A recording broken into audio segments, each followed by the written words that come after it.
Even if you just started playing guitar this month, it doesn't need to sound that way. Here are 5 things that you can work on, 5 tips that if you incorporate them into your playing, it's immediately going to make you sound more professional. I'm Joshua Kenson, and this is Kenson Guitar Academy. I help new guitarists reach their musical goals. If that sounds like something you're interested in, make sure to subscribe. Now, when you first start, obviously you're going to learn some basic chords, and that usually falls in the category of what we call open chords. There's our E majors, E minors, A majors, A minors. Now, one of the things that you can do to add some slight variation to what you're doing with those open chords is to modify them slightly and use what are called sus chords. Now, a sus chord is short for suspended chord, and generally speaking, a suspended chord wants to have a resolution. So if I hear this sus2 chord, I have an A sus2 here. That's usually one of the first chords I show people because it's so simple and it sounds so good. It leaves us wanting a resolution. So usually if I hear that, we want to hear it resolve right there. So that's the sus2 to our major chord. So A sus2, A major.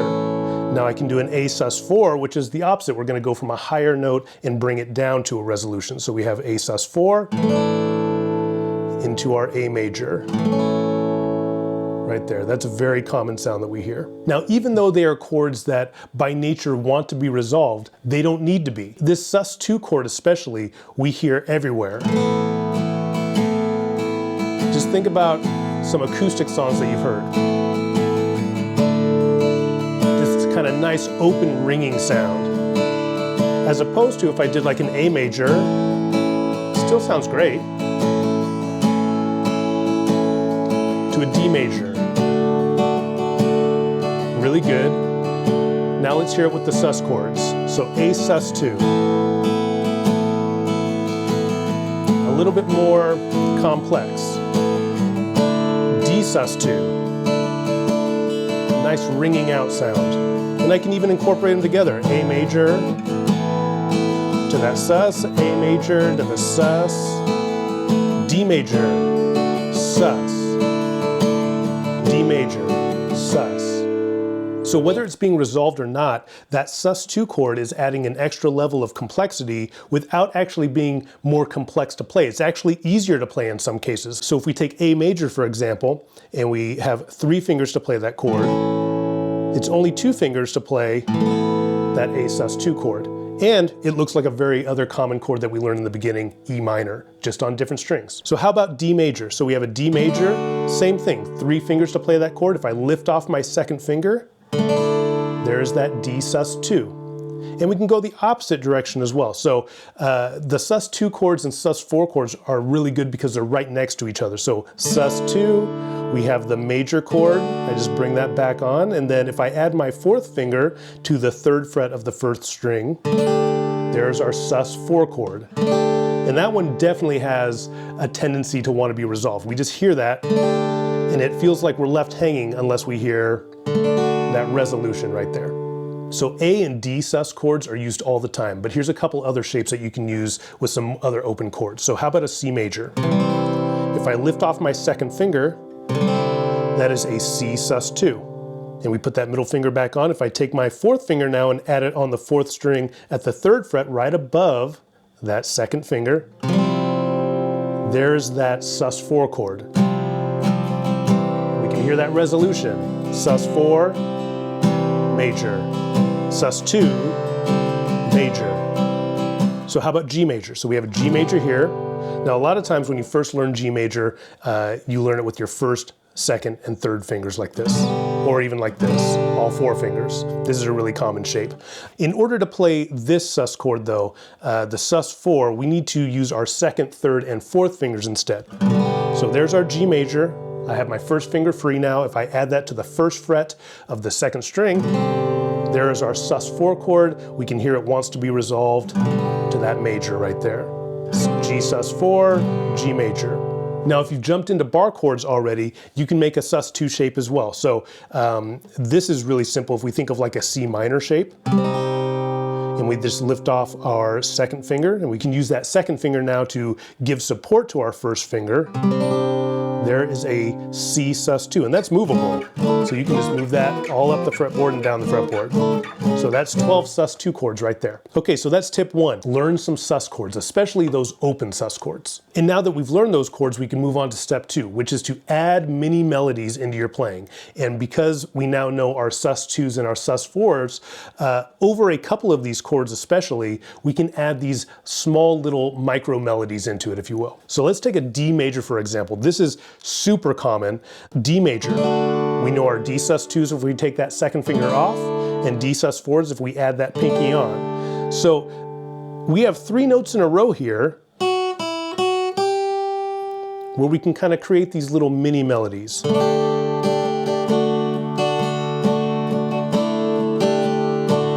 Simply by adding fingers and taking them off on that first string. Now you can use these sparingly. They don't need to be constantly changed, but just adding this tiny little melody in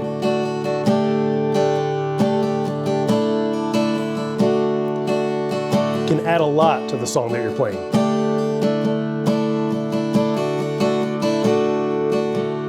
We could also do that on that A major.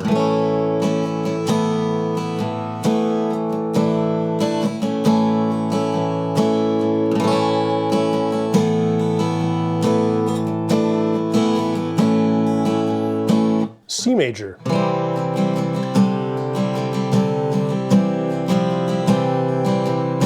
They don't need to be overdone, even though you probably will a little bit because you're just learning and you're trying to figure out what works and what doesn't. That makes sense. But adding these micro melodies into your playing definitely makes you sound like you're on a higher level. Tip number 3, learn how to incorporate both hammer-ons and pull-offs into your chords. Now this goes hand in hand with what we just learned, because we learned some sus chords. We learned that we could now make some micro melodies with those chords. So let's take a D major, for example. Now instead of going about it like we just did, where it's either on, off, on, to the sus chord, back to the major chord. That sounds great, but if I add in some hammer-ons and pull-offs, it even adds another layer of complexity. So what is a hammer-on and what is a pull-off? Well, a hammer-on is when we take a starting note. Let's take this open E as an example. And instead of picking the next note, that second fret there, that F sharp, I'm going to hammer my finger on, like slam it down here, okay? So it's off, and then I hammer on, just like that.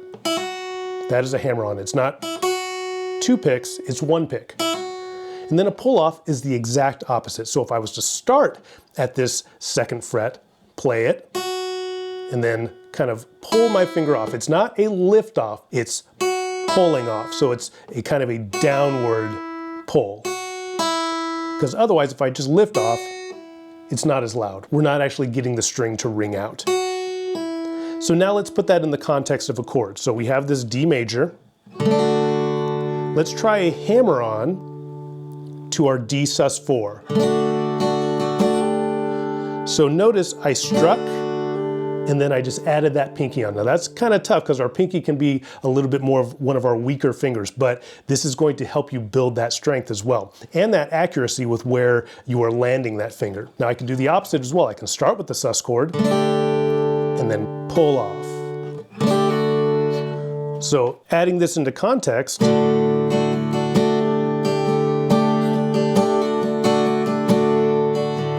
hammer on, right here, hammer on, pull off. Now I could go to that sus2 chord as well, so pull off. Back to the major, sus4, pull off, sus2. Let's hammer on to the sus4. So the more you mess with this and start to feel comfortable with your hammer-ons and pull-offs, not only are we able to build those micro melodies, even if it's just 2 notes at a time, but now we can add a layer on top of that as well, where maybe that hammer-on is happening in between a strum, right? So you might have just this kind of down strum.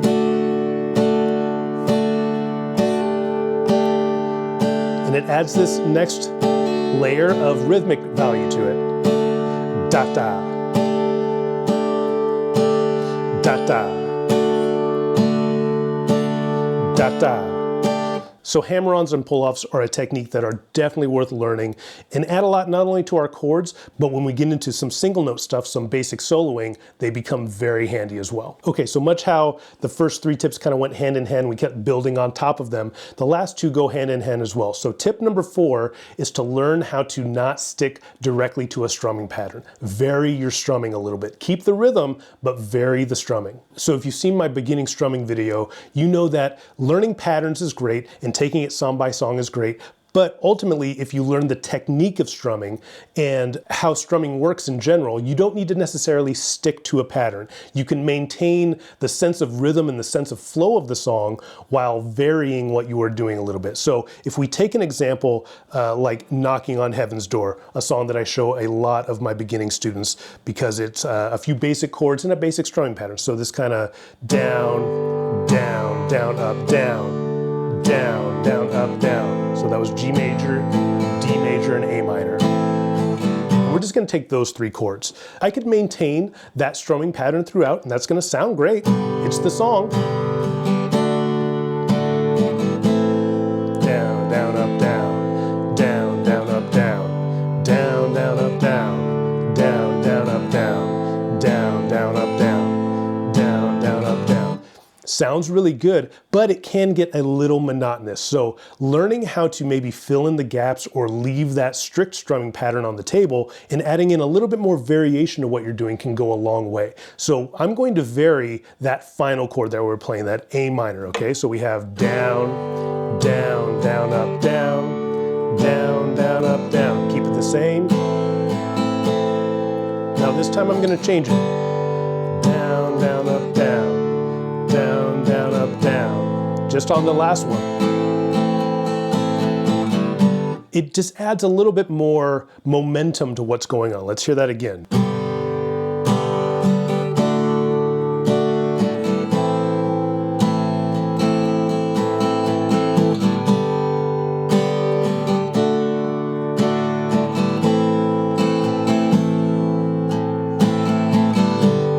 So just those little differences there throughout the song is going to make a big difference in not only the flow and how the song sounds, but also how much fun you're having too. Because when we get locked into that rigid strumming pattern, which I get, we have to learn them. But once you learn them, we need to move beyond them and see that they are more like guiding posts than they are fixed. This is exactly what we need to do. So learning how to become a little bit more free with our strumming can go a long way. Now, tip number 5, our final tip, goes hand in hand with tip number 4. So once you feel good varying that strumming pattern, living in the rhythm of the song as opposed to a strict strumming pattern, another thing that you can do is develop a sense of dynamics. So dynamics are the relative highness and lowness, intensity of what we are doing here, okay? So if I take a G major, for example, I'm gonna play it at a very kind of moderate dynamic. And I'm just gonna use this strumming pattern. I'm not really loud, I'm not really soft, but I can get louder.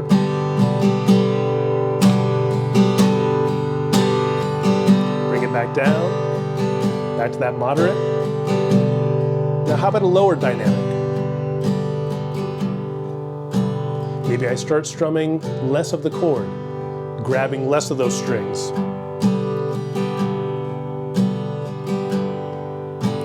Learning how to vary the dynamics of what you're doing adds a whole new level to your playing, because songs just aren't at one dynamic level. They aren't just this kind of medium volume. They get louder, they get softer, they get quieter. They also sometimes speed up a little bit. They sometimes slow down a little bit. So all of those things go hand in hand with your strumming to build the dynamics of the song. Okay, so now that we are able to vary the strumming pattern that we have and just kind of live in the rhythm of the song instead of the actual strumming pattern, we can also start to vary the dynamics a little bit, get louder and softer at points. So when we get to that A minor again, I'm going to vary the dynamics. So we have G major,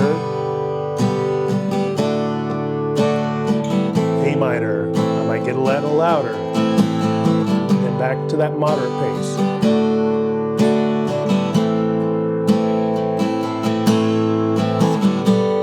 There's kind of some accents going on there. So maybe even just one strum is louder.